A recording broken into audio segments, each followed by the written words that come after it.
Livremente o homem poderia comer de todas as árvores boas e agradáveis para alimento que Deus tinha feito brotar. E Deus colocou também no meio do jardim a árvore da vida e a árvore do conhecimento do bem e do mal.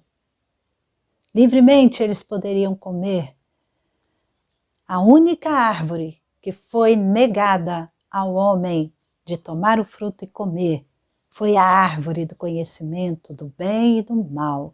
Deus diz, de toda árvore do jardim você pode comer livremente, mas da árvore do conhecimento do bem e do mal você não deve comer, porque no dia em que dela comer, você certamente morrerá. Essa foi a ordem de Deus. E o homem tinha discernimento, tinha liberdade para não desobedecer. Ele tinha essa escolha. E no capítulo 3, vemos que Satanás, através da serpente, enganou Eva, colocou dúvidas sobre Deus, colocou dúvidas sobre o amor de Deus, sobre o cuidado de Deus, e colocou dúvidas sobre a palavra de Deus. E Eva, vendo aquela árvore, dando ouvido à voz, começou a duvidar e a questionar e decidiu tomar do fruto e comer. E também deu ao seu marido, e o seu marido também comeu. E com isso, os dois desobedeceram e perderam a liberdade e a comunhão com Deus. Porque quando Deus vem procurá-los, porque Deus tinha comunhão com eles, todos os dias conversava com eles, Adão e Eva estavam escondidos, tiveram medo, fizeram folhas de figueira para taparem as suas vergonhas, porque descobriram que estavam nus. E Deus pergunta, onde você está, Adão? Adão falou, tive medo, me escondi. E Deus continua, você comeu da árvore que eu falei para você não comer? Como é que você sabe que você estava nu?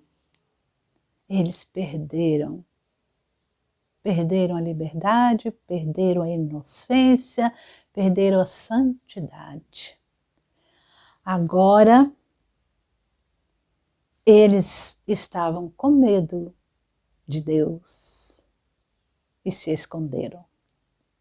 E cada um foi jogando a culpa um no outro. Adão jogou a culpa em Deus, porque ele diz, a mulher que o Senhor me deu, ela me deu do fruto. E Eva jogou a culpa na serpente, a serpente me enganou. Então Deus, no versículo 14 de Gênesis 3, Deus vai dizer à serpente, por causa do que você fez, você é maldita entre todos os animais domésticos e entre todos os animais selvagens. Você rastejará sobre o seu ventre e comerá pó todos os dias da sua vida. Porém, inimizade entre você e a mulher, entre a sua descendência e o descendente dela. Este lhe ferirá a cabeça e você lhe ferirá o calcanhar. Deus lança maldição sobre a serpente. A serpente era um animal que Deus tinha feito um animal, como diz aqui, um animal astuto, um animal sagaz, e esse animal não era rastejante. E agora, após a queda, ele se torna um animal que rastejará sobre o seu ventre e comerá o pó todos os dias da sua vida, porque com a sua língua ele tem que comer aquele pó. Para andar, a língua é como se fosse a sua visão, o seu olfato, e ele então, para caminhar, agora ele teria que rastejar e comer o pó. E Deus diz que a inimizade dele, do diabo, do mal, seria entre o diabo e a mulher, entre a descendência do mal e o descendente que viria da mulher. Aqui, nesse versículo 15, nós temos o primeiro evangelho. Nós pensamos, o primeiro evangelho é Mateus, lá no Novo Testamento. O primeiro evangelho, a primeira boa notícia após a queda, foi o próprio Deus quem deu aqui em Gênesis 3,15. Este lhe ferirá a cabeça e você lhe ferirá o calcanhar, mostrando a inimizade, mostrando como a semente santa que Deus faria descender da mulher estaria sempre em inimizade e vice-versa contra a semente do mal de Satanás. E agora a comunidade eram duas, né? A comunidade daqueles que seriam salvos, remidos, daqueles que amariam a Deus e daqueles que seriam condenados, a semente santa e a semente maligna. E a divisão disso nós vemos em Gênesis 4, quando Caim se levanta contra Deus, se levanta contra o seu irmão, se torna o assassino do seu irmão Abel. Abel seria um descendente santo. E essa profecia do primeiro evangelho, essa boa nova, este lhe ferirá a cabeça, o descendente da mulher iria destruir, ferir a cabeça da serpente. Essa boa nova se cumpriu no triunfo de Jesus Cristo sobre a morte, quando ele ressuscitou no terceiro dia. Jesus Cristo, o vitorioso, aquele que esmagou a cabeça da serpente. E também, com isso, Jesus Cristo se torna o segundo Adão. Porque Adão, como nosso representante no pacto da criação, falhou. Mas Jesus Cristo, o representante no pacto novo, no pacto da nova aliança, no Novo Testamento, Jesus Cristo foi obediente até a morte e morte de cruz.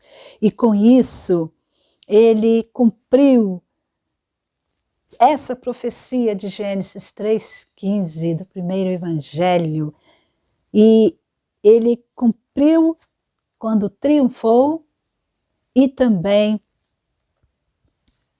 alcançando todos aqueles que se uniriam a ele, toda a igreja do Senhor, todos os filhos que foram comprados pelo sangue de Jesus, e venceu as forças do pecado, da morte e do mal. Ele matou a morte quando morreu na cruz. Ele destruiu as forças do pecado e do mal quando ele morreu na cruz e ressurgiu ao terceiro dia. Foi completa a obra.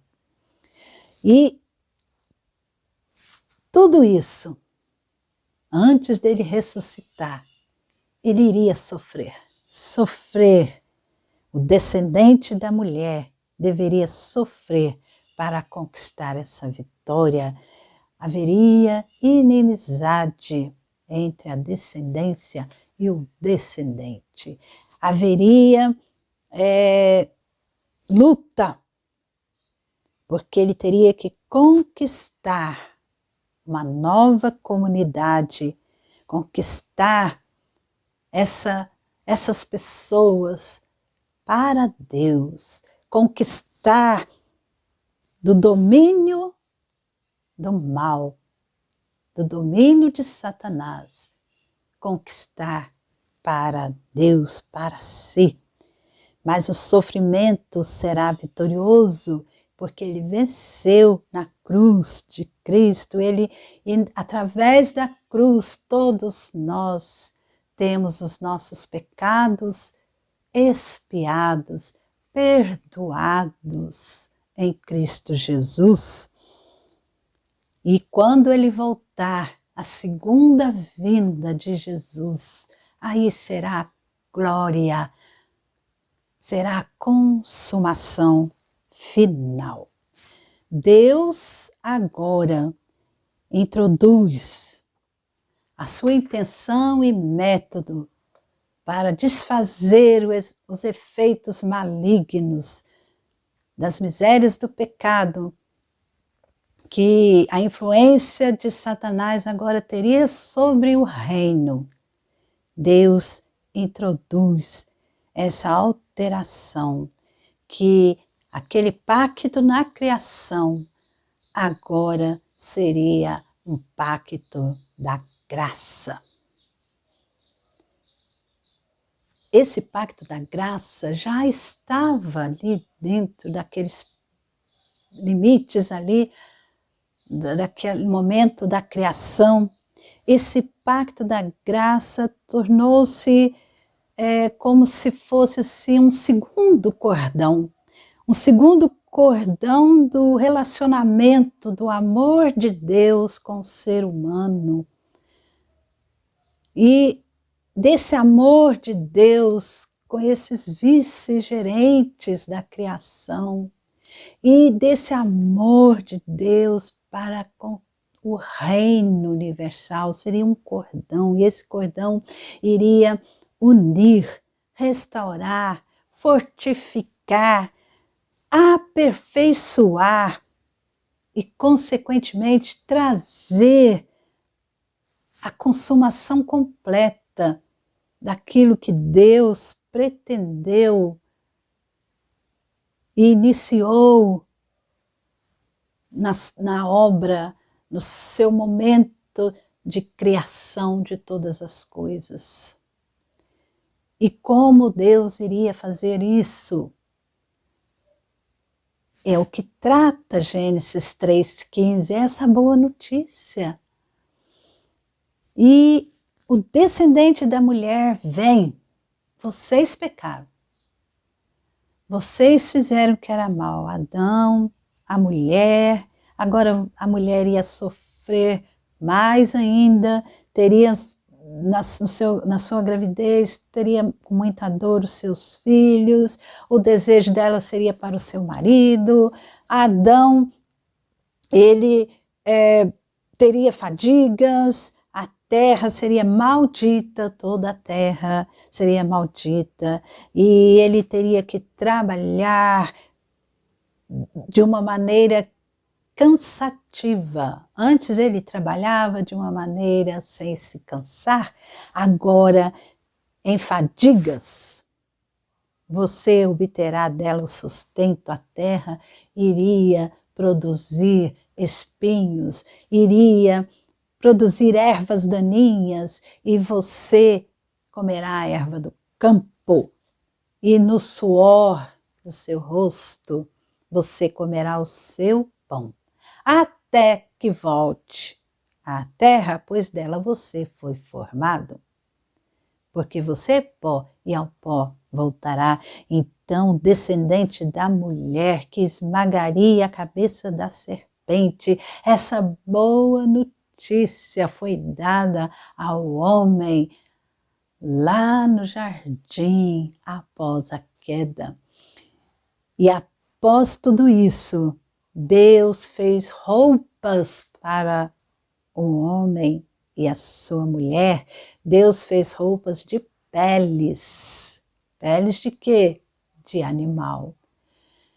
Um animalzinho foi sacrificado para que Adão e Eva tivessem uma vestimenta decente. Deus não aceitou aquelas vestimentas de figueiras.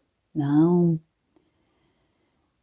E o homem, a mulher foram expulsos do jardim. Deus colocou querubins guardando a entrada ali do jardim, uma espada flamejante que se movia em todas as direções para que o homem não voltasse, porque o homem deveria ser expulso do jardim para não comer da árvore da vida. Triste consequência, e para isso Deus faria continuar a linhagem da mulher para que essa boa notícia se concretizasse. A mulher teria filhos, filhas, e Deus faria continuar a linhagem santa para que dela viesse o descendente. E preservaria, Deus iria preservar o seu descendente na luta com o povo de Satanás. Que tudo iria fazer para frustrar os planos de Deus.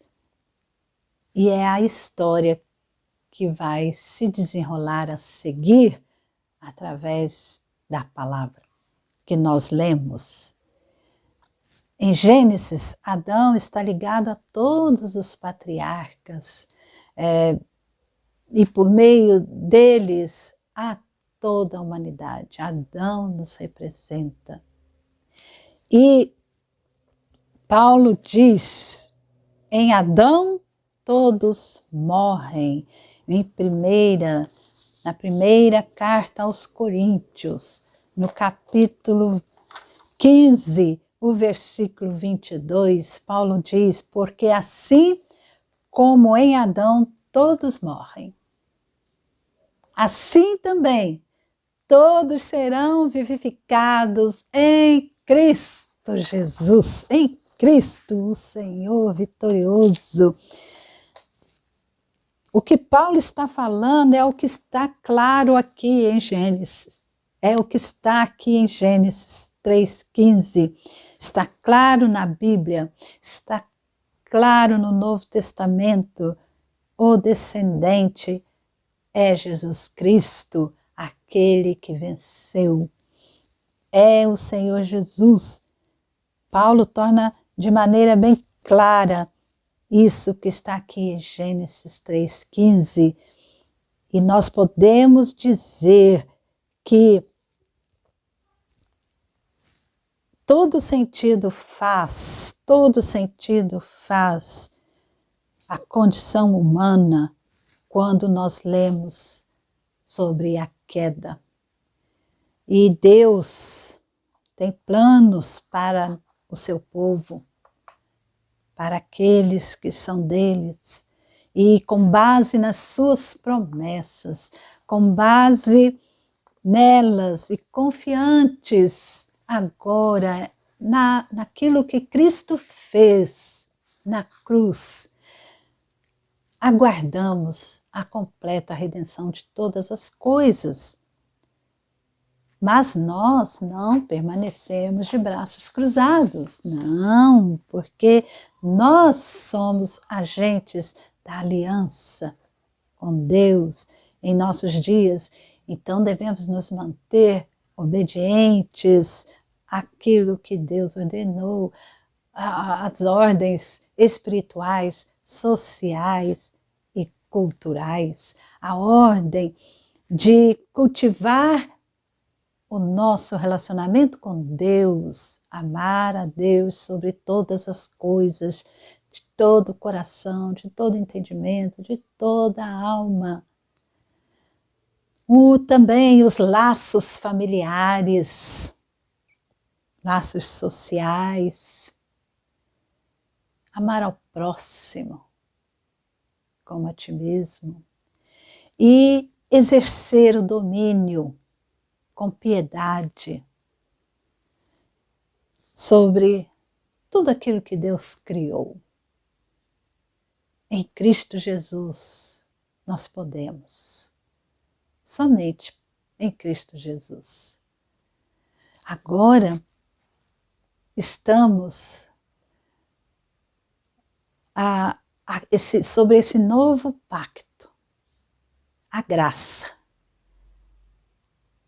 que em Cristo Jesus foi manifestada. E na cruz do Calvário, ele venceu o mal. Ele é o descendente da mulher que fere a cabeça da serpente. E com isso, garante a vitória para todos os seus, todos os que lhe pertencem, que pertencem a Deus. E glória a Deus por isso. Eu quero deixar com você algumas coisas para colocar em nossas vidas. Tanto você, eu, nós devemos aplicar isso em nossos corações. Primeiro, esse registro bíblico da origem do homem, da mulher, é centrado em Deus, o Criador. Deus é o centro. Segundo, Deus planejou a criação do homem e da mulher e os uniu. Deus disse: deixa o homem, pai e mãe, se une à sua mulher, e os dois tornarão uma só carne. Então, o casamento não deve ser visto como uma questão cultural. Terceiro, Deus tinha um propósito para o homem e a mulher. Eles deveriam ter uma influência dominante e responsável. Deveriam ser os representantes reais dentro do reino cósmico que Deus criara. E esse ainda é o papel nosso. E não podemos ser, nós não podemos ser meramente religiosos. Não, nós não podemos nos esconder atrás de práticas religiosas. Nós temos que viver Cristo Jesus. E Deus fez a sua obra criadora de acordo com o seu plano, o seu propósito, para a sua glória, glória dele. E por último, homem e mulher foram criados em aliança com Deus, em um pacto com Deus, com responsabilidades e efeitos sobre todas as coisas, responsabilidades e efeitos que afetam a nós todos. E como isso tem afetado você? O anúncio dessa boa notícia, o primeiro evangelho, aqui em Gênesis 3,15, é a nossa redenção. Por meio desse anúncio, havia esperança, há esperança. E enquanto houver esse mundo, haverá esperança para o ser humano ser redimido, ter os seus pecados expiados e perdoados, ter a morte banida, a morte espiritual eterna banida, mas ter a vida eterna em vez da morte eterna. E toda a sua natureza um dia ressurgirá em esplendor, em glória, terá um corpo novo, tudo novo, por meio do descendente da mulher que venceu a cruz. Jesus Cristo, Filho de Deus, o Redentor amado das nossas almas. Você crê? Não deixe para amanhã. Se entregue hoje. Reconheça seu pecado, a sua culpa. Peça perdão a Deus. Se arrependa do seu mau caminho e volte-se para Jesus Cristo, o Senhor. E você será salvo. Essa é a graça. Esse é o pacto da graça em Cristo Jesus.